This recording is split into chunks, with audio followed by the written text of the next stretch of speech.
Hello, welcome to this lecture that is part of the course on clinical cell biology. My name is J.Goedhart and I'm an assistant professor at the University of Amsterdam.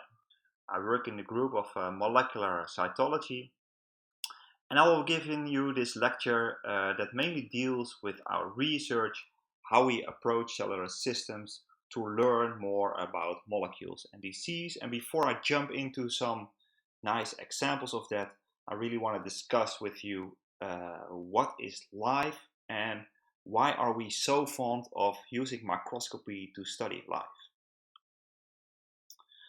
So the title of this lecture is called Signal Transduction by G proteins at the plasma membrane.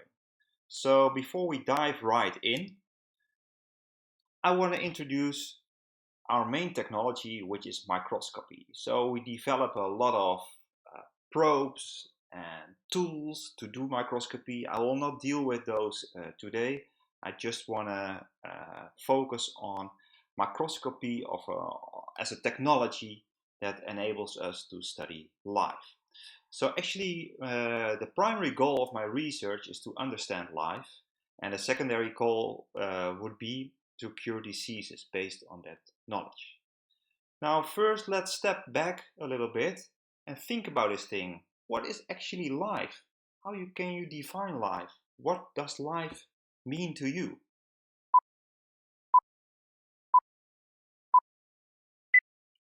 Now, I have some ideas about what life is.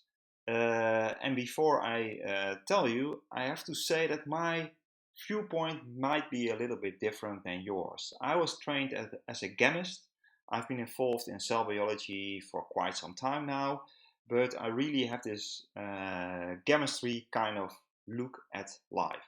So chemistry is usually associated with a lot of things. For example, this. So this is what you're going to use. We're going to pour that in there. The oxygen will be released, and we'll watch the reaction. We're going to need to step back after we pour it. Okay. All right, here we go. Step back. Ready? In 3, 2, 1, pour. There we go. Whoa! Whoa! Wow, that's great. It's like Ghostbusters.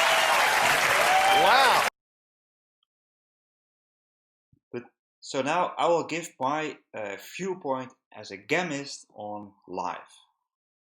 I would say that life is a very well organized dynamic pile of molecules. Yeah, that's right. You're all just piles of molecules. And then you can ask, what is a disease? So it gives you also a couple of seconds to think about that.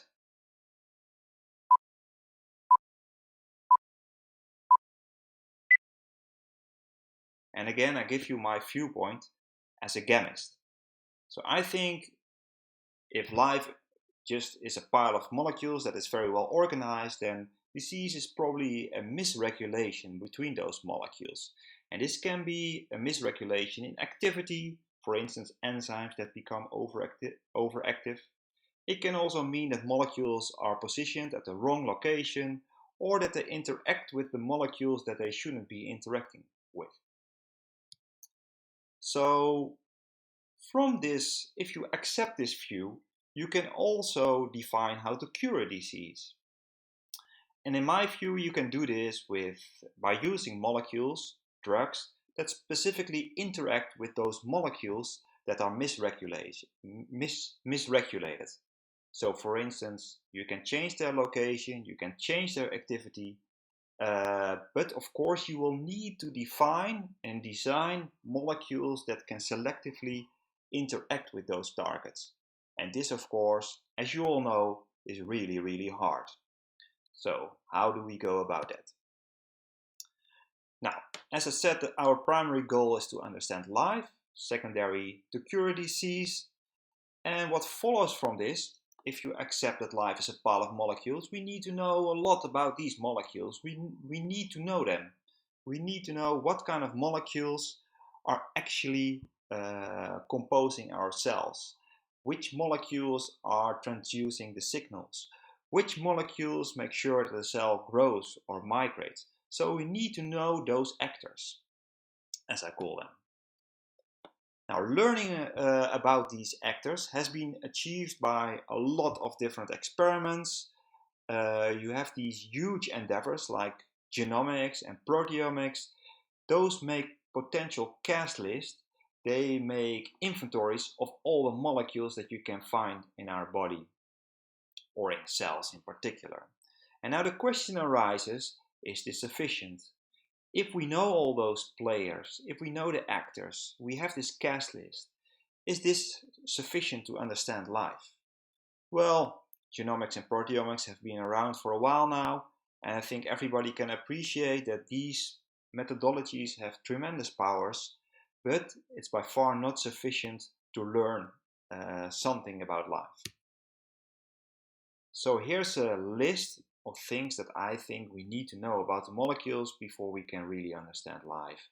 So besides this cast list that we have, we need to know what the molecules are doing. What is their activity? Where are they located? When are they active? Are they active all the time or only at certain times? Are they active at any location or only at specific locations? And then finally, who are their partners? So what molecules are interacting with what other molecules? So we need to know all these things. We actually are convinced that we can address all these important questions about molecules, the list of molecules, where are they active, where are they located. We can address those questions by imaging of molecules in cells. So this is our main endeavor. And this will ultimately help us to understand life and finally cure disease. But of course, it will take a lot of effort to do this. Now, if you're interested in how molecules assemble and organize to operate a cell, I can highly recommend reading this review paper. It's called "Is the Cell Really a Machine?" And it describes also some of the concepts that I've touched upon. And it also gives a nice view on how we should study these very nice dynamic systems. So the next part of the lecture will deal with cells. How do cells actually look like? This is a question that we address in the next part.